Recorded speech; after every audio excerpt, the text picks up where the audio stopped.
Hi guys, you are listening to the Cat with Strength podcast. If you enjoy this show, don't forget to give it a share. We are on episode, what are we, Dave? 16? 16. We are joined today with the infamous Jonny Davies, Infamous is probably right, to be fair. CrossFit 179, and we've got a guest pod speaker, is it? Yeah. Owen Roberts. Or you could just call me Katie for today if you want. We can Yeah. just sit here and pretend to be Katie. Katie's had a sack today, and Owen's is taking the place. How are you, John? I'm good, mate. How are you? Thanks so much for coming on. Appreciate it. Pleasure. It's been a while. Me and Johnny go back. We used to play rugby together. What? I was thinking about this earlier. 12 years ago, 12 years ago. I would say. 12 to 14 years ago, I think it was. Back in the day, Neath, famous Neath days. Back in the The day. big old days. Back in the day. Since then, you've had a good story to fair. Tell us about yourself, John. How did you get into CrossFit and what do you do? I got into CrossFit when I finished rugby, actually. So I was... How old are you when you were at Neath? Oh, good question. How old are you now? 34. Yeah, so I'm a year older. Don't make it up then. You're 35. So I'm a year older than you, so I was 35. So I was there when I was 20 to 23, I think it was. Johnny's had like an easier paper round than me and you, isn't he? Yeah, definitely. My yeah. hair is grey than both of yours. You definitely look older than both of us, and then I'm in the middle. And then, Do you think so? Yeah. That's the most inaccurate thing you've said today.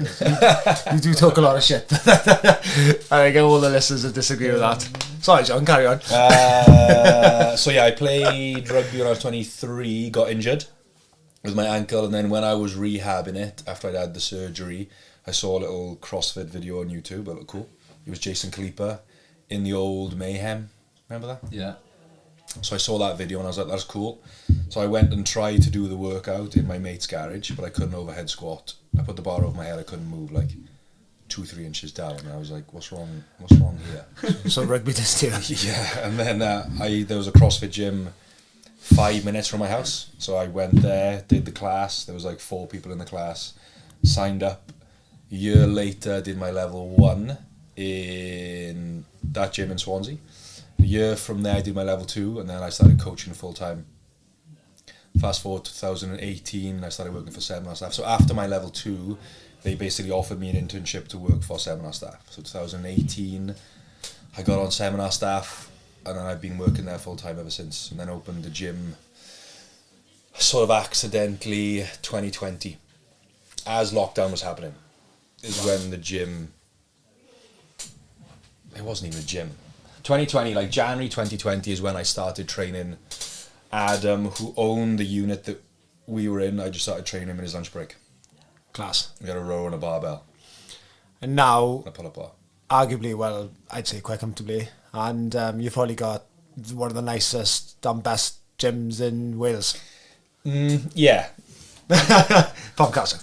I'd go UK. I mean, it's what's Yeah. it called, isn't it? It's What's not. it? It's, UK always reckons. I'd say, yeah. subjective, isn't it? I've trained in a lot of gyms, a lot of CrossFit gyms over the whole UK, and you've probably got Yeah. the biggest floor space, the biggest rig, It's got to and be the biggest everything's rig. kitted out in Rogue. No Yeah. other So gym when in the so UK when has when that. I first started CrossFit, the CrossFit Games was flying. So like I started CrossFit 2013.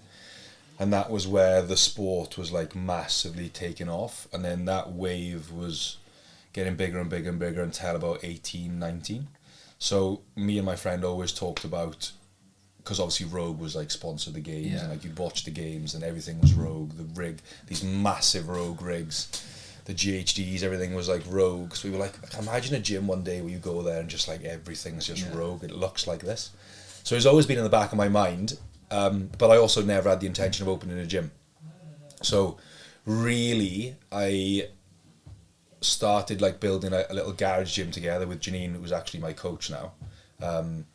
Just built a garage gym in Gowerton, little Rogue barbell, some Rogue bumper plates, yada yada yada. And then once we'd started with that, it was never going to be anything other than Rogue. So it just slows things down a little bit because it's obviously a little bit more expensive. Yeah.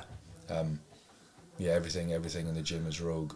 And it was never the plan, but it was always in the back of my mind from It's like nice, early yeah. CrossFit. Yeah.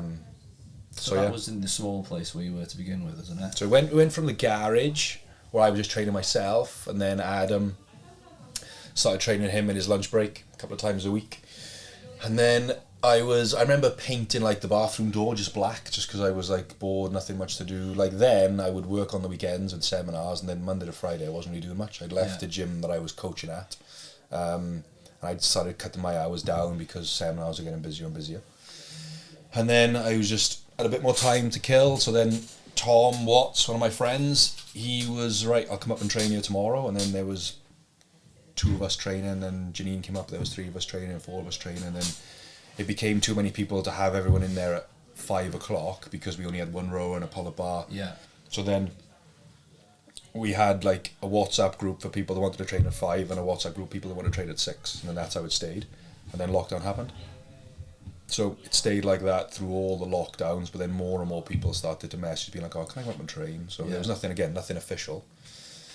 So then we started like a 6 a.m. WhatsApp group, and then there was like a 6 a.m. and a 12:30 WhatsApp group, and it's like if you didn't train in that time slot, that was it. Because we didn't have the equipment, there was no booking system.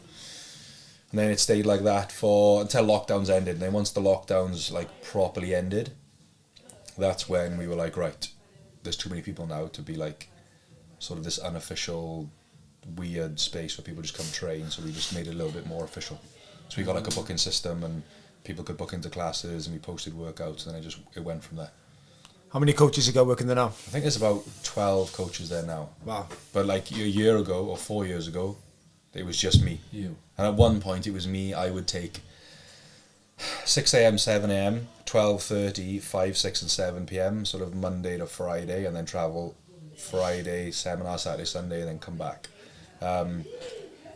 And then Janine started covering the hours when I was away. So Saturdays, if I was taking a seminar, she would work Friday nights, Monday mornings. And that was basically it then until we moved to a bigger space. We could have stayed where we were, but I was just fed up of programming around stuff all the time. So it was like we had a rig. Yeah. And we had a small room, which super low ceiling, where we put like, I think we had 4 rowers in there, 4 C2 bikes and 4 Echo bikes, and it was absolutely, that was all you could get in there. And like you had to wait for someone to like go to the front of the rower to walk past them to get out. Yeah. So we could never have a barbell and something on the rig and a row in one workout because there just wasn't the space. So we had to just constantly program around. Okay, well if we want to do clean and jerks and toes to bar and rowing, we'd have to do like a minute there, rather than like a 21:59 or something. You know. Do you feel like those early days though, of like coaching in a substandard area has like helped you as a coach though? I know like 3 of us talking here now, 3 of us coach and have coached for 10 years. You know, we've all like coached in a small shed basically with like minimal space. It does make you think about the programming a little bit more. Yeah. And you're a bit more creative with how you're going to get these things in, and how you're going to get 12 people through a workout with, kettlebell swings and pull-ups. You can only have 6 people on the rig at one time, and if we do this and this interviews with that, so it helps you like work out timings and that type of thing. But I always, once we decided that, okay, we're gonna try and push the gym. It's gonna be like we're gonna try and make it the best CrossFit gym in the UK. Yada yada yada. It's like, right, we need more space now, because I want a gym where I don't have to take into consideration space and equipment. It's like if we want to put GHDs in, we can do it. If we want to put handstand walks in, we can do it. If I want a run and clean and jerks and bar facing burpees and muscle ups, we have the space and equipment to do it. So that's always been the goal of the gym. So when it was smaller, you would learn, tactics to get around the space, but the goal was never, once we were like, right, we're in now, the goal was never to stay there, it was to try and move. Class. Yeah. And do you think you're set now where you are, or You're going to go bigger again? That's the plan. I mean, the plan always was, when we moved to the bigger space, would be like, right, we could have, because our space is 2 units that are knocked into one. So when you look at it, there's like a dividing wall that goes down half the gym, and then the back of the gym is knocked through. That was as it was when we took it over. Which is good, because we could, like on a Friday, for example, we have weightlifting classes that's sort of almost in like 25% of the gym, and it's behind the dividing wall, and then CrossFit basically gets the other 3/4. Yeah. So it works quite well, because if you're this side, you can't really see this side, and the speakers will go off on this side of the gym, and they'll stay on this side of the gym. So the goal was always to be able to run maybe a CrossFit class and then like a gymnastics class on Mondays. So you could do 5, 6, 7 CrossFit, 5, 6, 7 gymnastics, and 5, 6, 7 CrossFit, 5, 6, 7 weightlifting. But the classes got so much busier so quickly that CrossFit now needs both sides pretty much all the time. So we would like to get in the unit next door so we could have CrossFit 8 times a day on Monday, but then also gymnastics on Monday in the other space, weightlifting on Tuesdays, something else on Wednesdays. We started a bodybuilding class on Fridays at 4 p.m. and it's like one of the busiest classes we have. So like Class. yeah, it's mad. Just bicep curls and like bench press, and people love it. So that would be the goal now, is because the CrossFit classes are so busy that we can't really run 2 classes at once unless we're careful with the programming, and I just don't want to do that. I don't mind doing it once a week.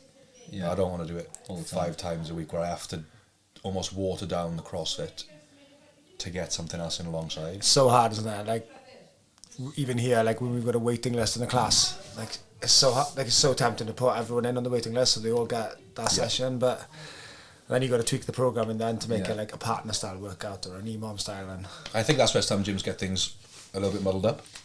They get so obsessed with trying to get as many people into the class as possible that they lose the thing of what CrossFit is. Yeah. It's like it's CrossFit is like low skill, which is also, you know, where you can get most people in, but you've got to go high skill stuff as well, and that probably usually takes up more space. And like if you got a really busy class, kettlebell swings are much safer than squat snatches, because if somebody chases a squat snatch, you know, 10 yards forward in the gym, they're going to take out 4 other people. So sometimes we will open up the class to more people. Like we cap it at 24. Like we will in a CrossFit class now. Yeah, we will open it to more people if it's lower skill. yeah. But sometimes it's like on Monday we had an open workout which was like overhead lunges, burpees over the bar, and chest to bar pull-ups. Like it was never going to be more than 24. 2 people still turned up at 5, and like I just turned up to try and get in. So we had to give them some dumbbells, but yeah, there's a time where we will open up more places. There's also times where we don't, because we don't want to lose the high skill stuff. Like we've got 8 GHDs and 10 ropes, like climbing ropes, but if you got a class of 24 people, that's still not enough. So we're still programming around stuff all the time. Yeah, of course. We just don't want to do it every day where we just write, okay, well, not everyone can climb a rope, so we're just going to remove it from the program. Like we'll never do that. I saw on CrossFit, I think it's CrossFit.com or on CrossFit's Instagram page, top 10 affiliates in terms of numbers signed up for the Open. In the world. And where's 179? We're 9th. We're joint 9th right now. In the world. In the world, yeah. That's incredible. We do push it a lot, though. Yeah, but so does everyone else. We do push it a lot. So does everyone else. Yeah, I guess. Not all gyms do. No? You'd be surprised. Or maybe you wouldn't be surprised. But I think some are like, we don't do it, we don't care about it. We do push it a lot.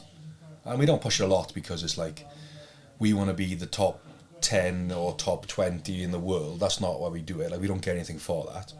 It's because, like, there's no reason not to do it. Well, people have got reasons not to do it, but just none of them are valid. Yeah. You know?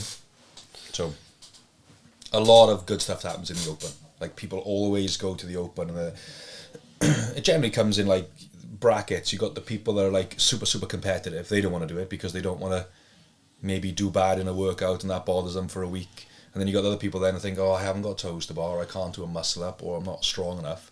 They don't want to do it because they don't want to be confronted with things they can't do. Like, you always get every year someone that gets their first toes to bar, or someone that cleans more than they thought they would have, or they do better in a workout, or they do all 3 workouts RX, or, you know, they just didn't think they would be able to work out when there's actual people watching them, they got to judge. That's the benefit of it. And avoiding that is just, there's no reason to avoid it. We're trying to push, like, we're having that conversation on the daily at the minute with, you know, some of the clients in the gym. We're like, go on, have you signed up now? And they're like, oh no, I'm not good enough. I'm like, you are 100% good enough. You know, next year you'll be better again. Just stick to the plan. But you're never going to be good enough. Like, what's good enough mean? Good enough means, okay, well, I'm going to do it when I'm going to win it. There's only one person then that is the good enough in the Open every year. Like, it doesn't matter how fit you are. If you finish 10th overall in the Open, I guarantee that person's thinking, oh, if I'd done this, I could have finished 5th. Like, where does that end? Yeah, of course. Like, oh, I don't want to sign up. I don't want to pay $20 to be 55,000. Well, someone's got to be. Yeah. Like, why can't it be you? Yeah. You know what I mean? So, the most important thing is that you just put yourself out of your comfort zone a little bit. Nobody enjoys standing there on a Thursday night on their phone, like thinking to themselves, like, oh, don't let it be wall walks or thrusters, or you know what I mean. But the what you gain from basically sucking it up and getting involved will way outweigh the stress of doing a workout in front of other people. And I've never seen anybody regret it. No. No one ever comes to the end of 3 weeks going, oh my God, I wish I never did that. Yeah. It's like, oh God, I'm chuffed I actually stood up and did those thrusters. I didn't think I'd get pull-ups. We see it every year. That's why I push it so hard. Yeah. You know? It's that first year doing the open this year. It brings all the community together in Yeah, the gym exactly. as well, doesn't it? Do you know what I mean? Like, even, I don't know in yours, but if you've got people who go at 6 o'clock every morning, they probably never see Yeah, we get that all the 5 time. p.m. Yeah. And then at least if you do Friday Night Lights, because you do it big down there, at least everybody who's in the gym come together, and then they're together doing it then. We get that all the time. It's like, especially when the gym was much smaller. When the gym was much smaller, like everyone knew everybody. So like even if you didn't go to 6 a.m, you'd still see those faces on Waterfy, and the WhatsApp group was so small then that people just naturally talk. Now people come in, they always do lunchtime, they come to 5 o'clock and they're like, I don't know anybody in this class. Yeah. So the Friday Night Lights gets people together, as well as socials doing stuff as well, you know. But yeah, everyone's got reasons why they can't do it. I'm not ready, I'm chilling out a bit this year, I'm not good enough. They're all invalid. And we program it Friday and Monday anyway. So what's the point in doing the workout twice and not signing up? You might as well sign up. And the thing is as well, if you're doing it for fun and the community side of it, like you only need to do it once anyway. Yeah, exactly. Yeah. If you're not going to the semi-finals or the games, you don't Exactly. need, or if you're not in that bracket, which is like 1%. Why are you burying yourself in the open? Yeah. But you'll program it anyway. Twice. Oh. Because we have to. Like, we have to... Like, I think we're at 150 sign-ups now. We should be, like, way over 200 by the time it actually closes. So to get 200 people through a workout, it depends what it is. Like, last year was super cool because you could get so many people going in one heat. Whereas in the old space, the year before, we could only get 4 people going at a time. Yeah, I did it with you one year. Yeah, so it's like, how are we going to get... I remember one workout was 25-foot shuttle runs and burpee pull-ups. And our gym was probably 27 foot wide. So you had just enough room to pass the line and turn and go back. But we could get 4 people going at one time max. So it's just like heat. I remember people coming in to do it on Friday night. And we had a whiteboard up in the other room. And I was like, right, put your name on the next heat. And it was like heat 9, 10, 11, 12. And I was like, I said to people that were warming up, I was like, what heat are you in? They were like 16. I was like, that's 2.5 hours away. By the time we get through like the 4 or 5 heats that are before, 20 minutes long, 5 minutes to reset, they're like, really? But when we're with a bigger space and workouts that are like last year was good because it was dumbbell snatch and burpees. It was deadlifts, double unders and rowing, and then the last one was thrusters and pull-ups. So you could get way more people through. Yeah. Kind of hoping for that this year as well, to be honest. Yeah. Being my first year in the open, that'll be nice and smooth. As an affiliate owner, you want the moments to have where you want them to have the chance to get their first toes to bar or their first muscle up or PB a clean or a deadlift, but you also want it to be something that doesn't drag out for... You don't want people waiting around for 3 hours because you only run heats of 4. Yeah. Remember one year it was overhead lunges with a barbell. And CrossFit Glasgow were like 300 plus sign-ups for the open. And their gym, they've got 3 archways, but they're in like a railway arch. So I think they could have like maybe 3 people going at a time because the barbell overhead would take up so much space. So they were just like 6 a.m. till 10 p.m. for 4 days in a row. So like a single arm dumbbell overhead lunge will probably still give you the same results, but it takes up a little bit less space. Yeah. And it's trying to find that middle ground. Are you at full capacity with the membership now? What's for 9 or plenty of room to go? Yeah, so when we first moved in, we would cap the class at 16. Moved into the new space, it would be like 16 people in the class, and the rig was probably half the size it was then. We had maybe 4 rowers, 4 echo bikes, 4 C2 bikes, So every month we would just reinvest and get another rower, another barbell, and then so we could bump the class size up. But then once it got to 24 with like all barbells out, that's it. So we just added more classes. So we added like a 9:30. We tried a 9:30 a.m. and a 4 p.m. class. That's basically as soon as we moved in, it just never took off. And then the 5 p.m, 6 p.m. was so busy with the wait list. 6 a.m. was so busy with the wait list. I was like, let's just try it again. And then for some reason, just went. Then 9:30, that's probably averages 12 to 15 people in. 4 p.m. probably averages the same. So if you take 12 people from 6 a.m. to 7 a.m, put them in 9:30, all of a sudden it's a much better spread. I would rather 15 and 20 people in all the classes rather than 2 or 3 rammed and then 2 or 3 quieter. It's a waste of the time of the coach as well then, isn't it? Really. Yeah. Do you know what I mean? You're paying somebody to coach an hour and there's 3 people. Yeah, and you don't get the same atmosphere. Some people love it because it's quieter, there's not as many people in, there's not barbells everywhere and you're not navigating through barbells to get to the rig. But I always think about what would I want to train in, and I would much rather more people, good music, good atmosphere to train in. So you basically get, if you want to go to the quieter classes, you can go to like 7 p.m, 4 p.m is a little bit quieter, 7 a.m is quieter.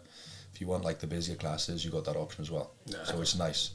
But yeah, we should be able to get to 300, and the numbers aren't important. It doesn't matter, but we should be able to get to 300 and still be relatively, have spaces in the classes. But that was probably when we'd probably have to start, hopefully expanding into the unit next door. Yeah. But we're also probably going to buy another container and just get some storage outside. Because we've got sandbags, we've got yokes, we've got sleds that we use probably once a week. But the rest of the time they're just in the gym on the floor, just taking up space. So if we can get them outside into like a massive shipping container, that would be better. Because then we just free up more space and a bit more freedom around the programming. Being a CrossFit seminar staff, being on the CrossFit seminar staff and that coach education, I can obviously tell you're extremely passionate about coaching. Kind of shines through when you watch you coach. Where do you think like a lot of coaches are going wrong at the minute? Like, and bit of a broad question. Where do I think? I think a lot of people just don't understand the program that well. And if you don't understand the program that well, as in like what CrossFit is and what it's trying to do, it's hard to deliver it that well. Like if when you're programming, you have to understand how we define fitness, which is work capacity across broad time and all the means, which you say that to most people, they don't know what you're talking about. You just need to know that you're trying to get basically results everywhere. So short and long, light and heavy, high reps, low reps. And your programming should be, in reflection of that. And then there'll be coaches like, we don't program muscle ups, so we don't program snatches for X, Y, Z reason. Like, that's fine, but you also don't understand the program that well then. And then it's hard to deliver what it's meant to be. If you don't understand what CrossFit is, you can't deliver on the programming. And I think a lot of gyms are just too in one area. So like some gyms hate the games, for example. Some gyms love the game, so like they're the competitive gym, or they're the gym that don't do competitions. They just work with just people that work 9 to 5 and da-da. Like, you can have them all in your gym. You can have the competitive people, you can have the regular people, you can have the brand new people, you can have the masters, you can have the people that just had kids. You can have them all. You just got to learn to manage it, and you got to understand this is what we're trying to do. We're trying to get a little bit fitter everywhere. We're trying to just get people in and make them, meet other people and get involved in the social, so they actually build a friendship around the gym. And then everything else sort of just falls into place naturally. If you don't understand the program that well, it's almost impossible to do it well. And then you end up excluding certain types of people from your gym for no reason. Yeah. Just got to understand it a little bit better. Do you find that a lot of people, when they first open a CrossFit gym, they program or they try to program, and then they soon realise that they need to make money out of the gym as well, but then obviously they then water down the programming to get people through the door? Yeah.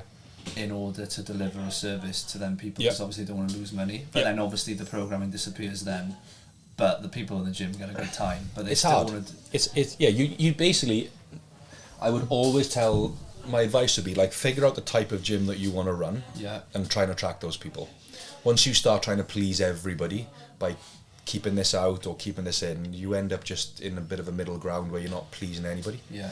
So, 100%, one of the big barriers to joining CrossFit is people look at it, they go, I can't do that. Yeah. They see people doing like handstand walks or snatching or muscle ups, they're like, I can't do that, CrossFit's not for me. So then some people will, okay, well, we're not going to do those movements, we're going to keep it like kettlebell swings and burpees and rowing. You get tremendously fit, 100%, doing those things. But then I started CrossFit because I looked at those videos online and I saw Rich Froning, Jason Kalipa, Josh Bridges, Annie Thorsdaughter doing these muscle ups and lifting heavy weight, and they look good and it looks cool. And I'm like, I want to go and do that. Yeah. So if I joined a gym, if I joined a CrossFit gym way back then, and I saw these cool things online, that's what attracted me, and I went to a gym and they weren't doing them, I'd probably just go and find a gym that was doing those Yeah, things. of course. You just scale it back. Like, okay, you can't do a muscle up, like, don't panic. You're just Yeah. going to do a jumping muscle up today. Yeah. And once you're consistent there and you can do it comfortably, I'll show you do it in a band, and then we'll work down the bands, then you got a muscle up. Like, okay, you can't squat snatch, like, you can barely do an overhead squat with a barbell, that's fine. We'll just do a power snatch. We can break it down to a power snatch, then an overhead squat with a light weight. And then, well, I don't ever want to do a squat snatch. Right, no worries, just do a power cleaner. Yeah. Like, what am I going to do? Like, waterboard you until you tell me you want to do a squat snatch? Yeah. It's fine. Yeah. Some people don't want to go upside down. No problem. If you have people that want to learn how to walk on their hands and handstand push-ups, you can facilitate it. But at the same time, people just want to come in and they want to just leave that out. That's fine. But once you, okay, no one's going upside down. No one's going to learn a muscle up. Yeah. You're losing one of the big attractions of certain types of people to CrossFit. That's one thing I see all the time now. Like, look at some gyms, like you said, kettlebell swings, burpees, rowers, because the classes are so big. And Yeah. it's And if gotta that's be- what they want to do, like, more power to you. If Yeah. you just want to be like, all right, I want to get as many people through the door as possible, so we're going to keep it super low skill, and we're gonna you know, have 30 people in a class, 40 people, that's perfect. But also understand that CrossFit is a little bit more than that. Yeah, you're pushing them a little bit further. So you're going to get certain types of people that want to do that things, and the people that want to do the high skill stuff, they'll go somewhere else. You can get them all in. big news in CrossFit. Goat's back. Me. He's never left, hasn't he? Oz is coming out of retirement for the 16th time, guys. Worldwide news. No, Rich is back. Rich is innit? back. How- He's never left though. I mean, all right, he hasn't been in the games, but one thing I will say for him is if he's been the best ambassador of CrossFit, one of the best top 5. Like, very rarely You can't beat him, I don't think. there is nobody else that's as good as an athlete he is, like, as decorated, and owns an affiliate, and I've heard loads of stories where he's helped out people that have asked him to go and do, you know, say hi on an Instagram video, or he Yeah. flies in and does, you know, whatever in competitions like meet and greets and stuff. There's nobody that's done more for not just the sport of CrossFit, but for CrossFit as a whole as Rich. No, I agree. He's just cool as fuck, Clooney, let's be honest. And that's what a lot of people started CrossFit for. Yeah, You know what I mean? that's what I got Yeah, into. that time. Yeah. That documentary that came If out. you would have come on the scene more towards the Fraser and Tia, would you probably be doing it? Probably not, because they didn't really do anything with the camera. They didn't really... Yeah. You don't know them, you just know them because you were there before them, and Yeah. you've kind of grown up with them coming into the sport. But Yeah. it is that generation that started it, isn't Yeah, it? The Rich 100%. Fronings, the Kalipa, and Josh all of them. Bridges, Dan Bailey, yeah. That, like, they made it cool. Yeah. That CrossFit was cool. That's why I started CrossFit. That video CrossFit released, was it yesterday or the day before? Of, like, throwing in with the shotguns and... They're all. That's all old. Like, that content's like on YouTube now from 10 years ago. Yeah. It's all there. We've got a gym WhatsApp group, and there's, like, you know, well over 250 people in there. Some of them have never seen those videos. Some of them have never experienced the 13, 18, like all that cool stuff that came with Yeah. it. So because the Open's coming up now, I'll post, we do a lot of old Open workouts. And one of the main reasons we do it is not because we're preparing for the Open, you just got to do CrossFit to prepare for the Open, is to get them to see the old content and to see the old scores and to get them to understand that like this is how cool it is, like this is what you're about to get involved in, especially people that have, like people that, there's a couple of boys that joined the gym last year that I played rugby with when I was like, 9 years old up until about 18, 19, and then I left to go and do CrossFit. They carried on playing rugby. So all the glory days of CrossFit that I saw, they never saw. Now they finished playing rugby, they come and join the gym. And I put some videos in the group, and one of them comes up to me in the gym and he was like, oh mate, I went down a rabbit hole last night after that video you sent in of like, maybe it was like Rich Froning and Dan Bailey doing an old Open workout. He's like, I went on to the next one, and I saw who Cleaper is, and that's what you want. You want them to experience what I experienced when I started CrossFit, to understand what it's about a little bit more. Because we don't have that as much now. So, with the program, do you program everything for 179? I program the main CrossFit program. Yeah. And then I program, we have like it's called Compete. It's not really a competitive program. It's not like an individualized program. It's just like for people that want to do a little bit more. Yeah. So we have like the main class program of the day, and then around that is like some daily strength and some gymnastics and some like extra conditioning pieces for people that want to do a little bit more. Yeah. So I program the main program and then little bits and pieces. Ben Jones is like our weightlifting coach. I did my level 1 with them. Yeah, Ben's a good guy. He's come on a lot in the last 2 years. So he basically runs our weightlifting program. So he programs the weightlifting stuff. We have a class on a Friday, he programs that, and then he programs on the Compete stuff, the Olympic lifting, 3 times a week. Janine then, she runs our gymnastic program. She also runs our kids program. So she programs the gymnastic stuff on Compete. She programs the gymnastic class on a Monday and on a Saturday. And then that's basically it.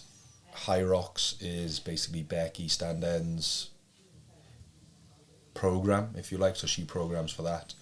And yeah, I just let them do it as they want. Yeah. And then hopefully they see what works, what doesn't work. Okay, I should have put that there, and they can sort of self-assess and learn from there. And we do coaches development every Tuesday in the gym. Nice. Sometimes it's like actual practical coaching people.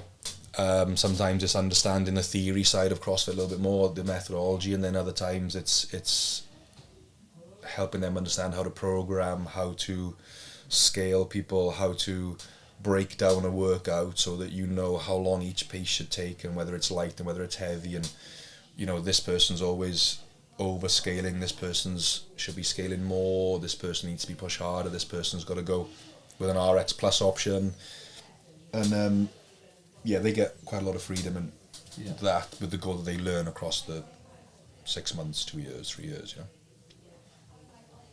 No, that's cool. Fair play. It's a lot, from what it was 2 years ago to what it is now is a big difference. But the coaching development stuff has been cool.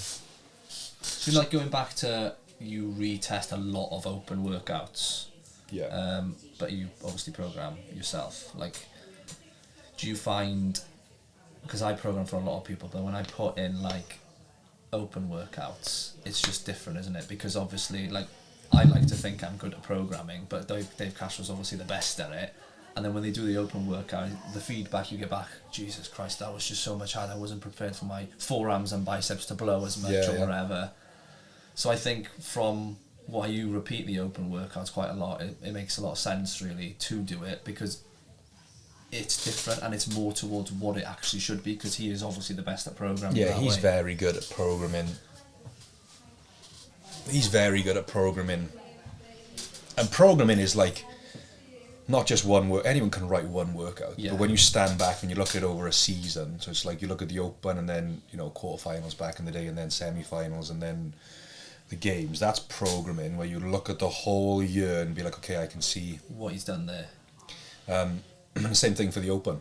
And the goal of the Open has changed over the last 10 years. Yeah. Like when it was 5 weeks, generally the Open was a much broader test of fitness. These days, if we're honest, it's quite low skill. Yeah. It's quite inclusive, if you like. And then as you go through the season, you can basically just drop people off a little bit more. Yeah. 5 years ago, 7 years ago, you would go from the Open to semi-finals. Straight away, So yeah. we had to figure out in the Open who is the top 50 in Europe to go to regionals. So it had to be much higher volume, much heavier, much high skill. You couldn't leave stuff out. But also, like, the Open workouts are bad because you're literally trying to get every single rep and every single second you possibly can. In a class workout, you might tell yourself that you're going But you're not. hard, but once you know that you're going on a leaderboard with the rest of the world, it's completely different. Yeah, your mindset switches. I could put a workout on the board: 7 muscle ups, 50 wall balls, 100 double unders, right? And I could put it on a Thursday and people would barely bat an eyelid. You put it on the Open workout, becomes the Open workout on Friday and becomes 25.1, and all of a sudden people are like, right, if I break the muscle ups in this way and then I break my wall balls up and I'll be able to keep 4-minute rounds, it changes everything. That's what makes them so much worse. Yeah. It's because you know that you're competing against the rest, and the Open is a competition. You're competing against the rest of the world. So you And I think push a little bit harder that's naturally. the difference as well, That's isn't the it? difference. People don't really get that it's a competition. I think people just think it's 3 weeks, we're going to sign up for it. No, it's a competition. It's a competition. Like, why not? Like, And it's good. yeah, the competition's good because it makes you, like, think back, especially being around CrossFit long enough, think back to, like, when handstand walks got announced. What happens for the 4 days over the Open? People you've never seen practicing a handstand walk are all of a sudden practicing handstand walk. People that haven't been working on double unders all year are panic practicing double unders. That's why competition is good, because it makes you do stuff that you wouldn't usually do, or things that you'd be like, it's running intervals today, I'm not going to bother doing them. But eventually, at some point, that stuff like avoiding stuff like that will come back and bite you on the arse. I remember my first one, like 10 years, more than 10 years ago. I think it was in the old CrossFit Aberystwyth. Yeah. I think it was the first year I met you, it was. And one of the open workouts was an overhead squat. Can't remember what it was, but an overhead squat in it. And everyone was just doing overhead mobility, like trying to... Yeah, so it's like 2 days before, trying to... But it's good though, because say if like that now for you on that year, you'd practice that for the next year, ready for the following year. Yeah, there's nothing more annoying than, like, let's say you're very good at wall balls, you're brilliant at wall balls, there's nothing worse than being like, right, before those wall balls you've got to do 3 muscle ups, and it's like, I can't do muscle ups. Because if I could get to those wall balls, I would do well. It makes you, right, next year that's not going to happen again. And then fast forward a year, you go from no pull-ups to pull-ups, you go from pull-ups to muscle-ups, and it makes you do it, which is, there's no negative outcome. No, it just gives everybody a goal for the following year. The only time it's negative is when you compare yourself to other people. Yeah. And if you do that, you're setting yourself up for a lifetime of feeling like you're not good enough. Yeah.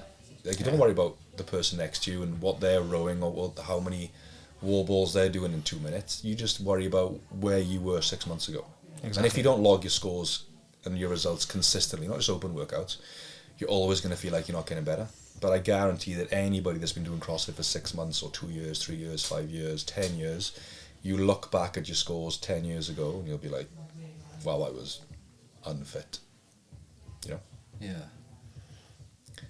Yeah, it's a competition. There's nothing wrong with that. It makes you do things you would usually avoid, don't want to do.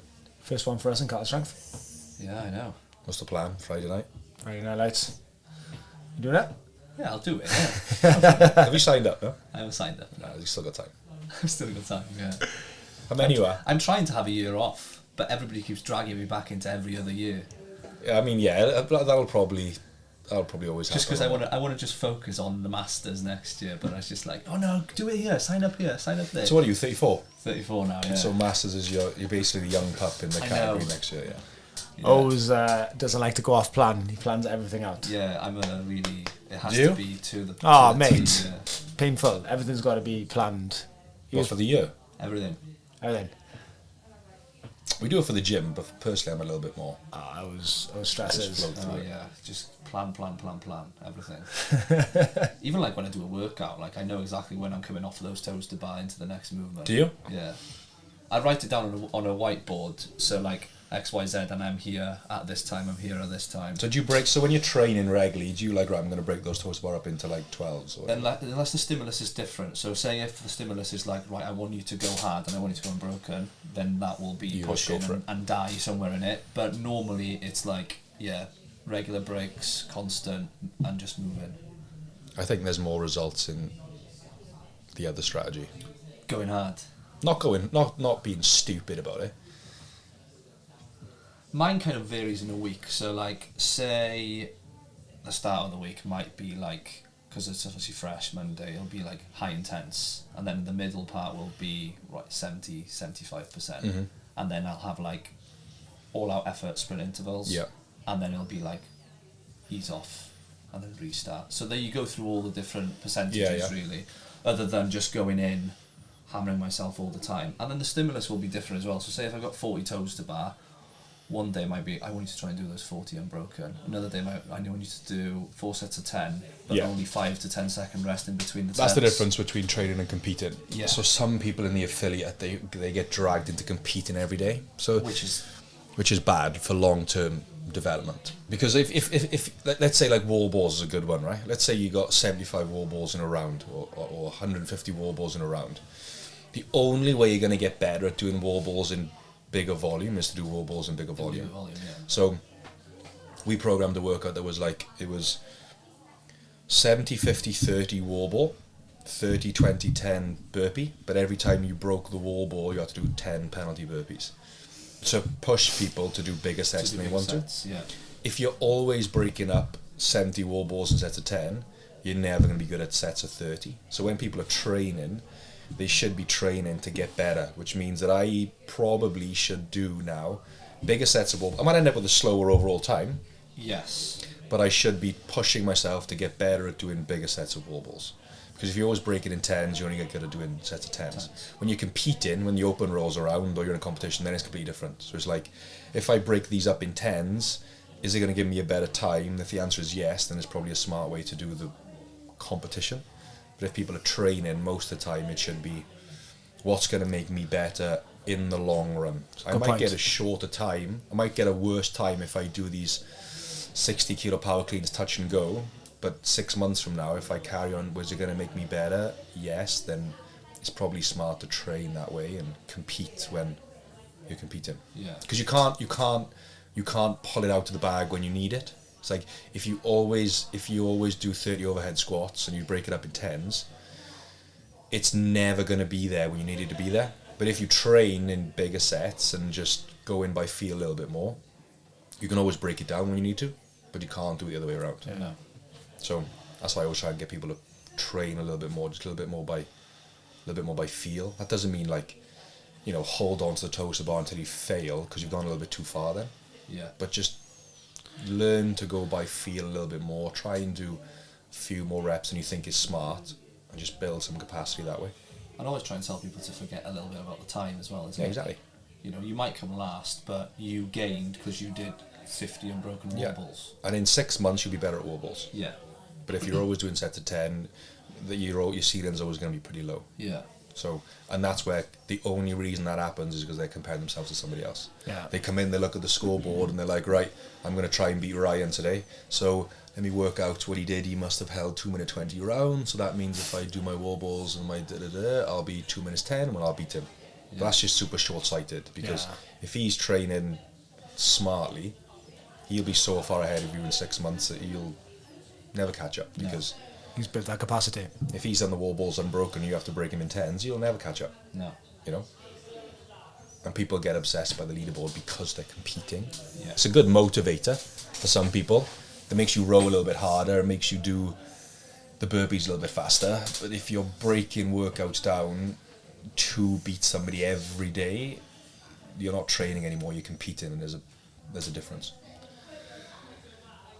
Jonny back in the day, right? Off topic. Yeah. Used to drive around Swansea. Anytime you drive around Swansea, you look at big posters up on the wall. Jonny was a model. Hey, John? Well, I don't know if you can call it a model. Maybe one. That was one of the worst decisions of my What was he late teens. Underwear, was it? Underwear? No, it wasn't underwear. It was like a wedding Can't believe it. I see the owners quite regularly. I'm a golfer now. I play golf in Mechanics, and the owners are always there. But yeah, we did I did a wedding photo shoot for them. Oh, that's brilliant. That I thought was just going to be in like a little brochure for the shop. Yeah. But it ended up going on like a side of like their vans and stuff. Massive skyscraper. So So people that I hadn't seen since school for like 10 years would just tag me in these pictures on Facebook. They see me like parked up somewhere random. Yeah, that was a bad decision. But you live and you learn, you know. My modelling days started and ended Just there and there. Yeah. It's not regular Nando's, isn't he? Every Wednesday. Yeah. No, Tuesday after training. You should drive to Swansea, didn't we, for that? Yeah, I used to live in Swansea. Did you? Yeah, mate. You in Town Hill. I've got a picture on my phone. That's right. Yeah. Yeah, you've got the photo, haven't you? You were showing me not so long ago, actually. Yeah, I used to live with the physio. That's right, yeah. I remember one night we had a few pre-drinks in the house, and she was filming with me the next day. Sarah, if you're listening, sorry about this, and please leave us a review. But yeah, you and Ryan Ebbs it was. He jumped in a bed. He did. Was I there? I can't remember it. Yeah. I'll have to get that picture up. Oh, I do remember it. I'll have to pin it to the pod. It's mad how you just completely forget stuff. Maybe I just moved it from my Blanked brain. that out, remember? Yeah, I do remember that, yeah. Good Ryan times. Ebbs, I haven't seen him for years. I haven't seen him since I played rugby. He's coaching now. He's coaching Neath. Is he? Yeah. Oh, I didn't know that. He's literally coaching Neath. Oh, fair play. You played rugby a bit, didn't you? Yeah, I played from small school until I was 24. Centre. Centre, number 13. Crash ball And 13. 12, yeah. I John- did a bit of both, really. And I played the wing as well, depending on... but no, it's good. So, like, if you had to, like, compare yourself to somebody, like, what type of player were you? Like a Brian O'Driscoll 13?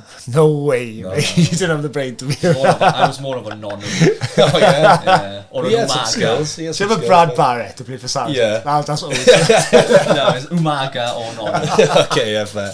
I wasn't quite a Conrad Smith, because, you know, he was a How little can bit he of a... compare yourself to Conrad? It's definitely a nonu. Yeah, fair. Crash ball. Yeah. Yeah. Same haircut. Then when you get into seniors, it's a bit different then, isn't it? Because everybody's big then. Yeah. Especially when you're a young kid. Yeah. You're a good player, mate, to be fair. Blocks. Not to blow too much. I wish I stayed in my local club, I think. But yeah. I did enjoy it at Neath, but it was just like Wine. probably just a step, just a little bit too far. Where I always knew I was never gonna be quite good enough. Do you know what I mean? And it was always gonna be like a struggle.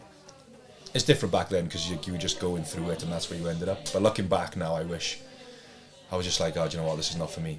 And just stayed in club level. Yeah, when I with you, was it? Yeah. Yeah. Do you do like age grade and things like that? Nothing. Nah, Zero. Yeah.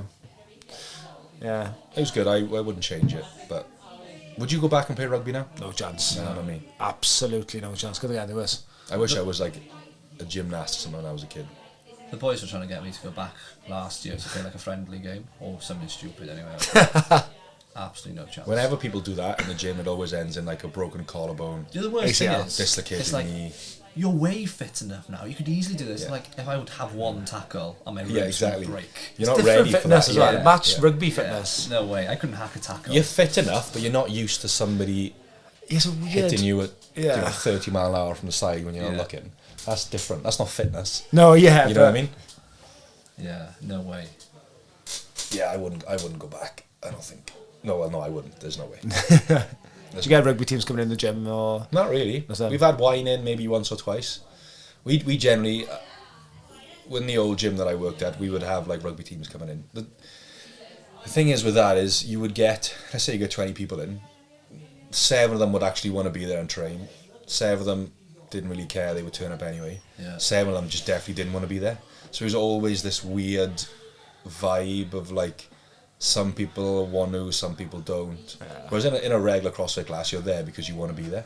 So you're coaching people that actually want to work hard and get better.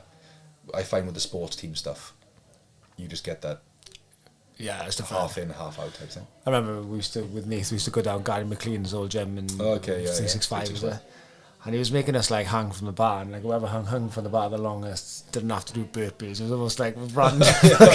And you got boys like Leon Ward, did some Leon Ward and those boys. Yeah, like, I remember him. Fuck am I doing? Yeah. That's what I mean. I think if we would have, maybe we'd just keep it super simple. Yeah. Sled pushes, echo bike, maybe some burpees, and then like a little conditioning workout, and then that would be it. Well, John, I think that's the time we got today. I gotta say thank you so much for coming on. Pleasure. Where can people find you? The gym is CrossFit 179. It's on Instagram, all the social media. That's in Swansea, so if anyone's in Swansea and wants to call in, Oz has been down a few times. We'll have to get you down there. Yeah, we'll have to. Just come down, hang out with us. for the afternoon. Yeah, let me know. Just open a coffee shop, outside the box coffee, if anyone wants good It's quite a coffee. cool name, in the area. actually. It is a clever name, isn't it? Yeah. Almost as clever as Do you get it? 179. Do you get it? Sorry. Becky, the girl that owns it, she came up with the idea of outside the box. Yeah, I'm not that intelligent. So yeah, pleasure. Thank you.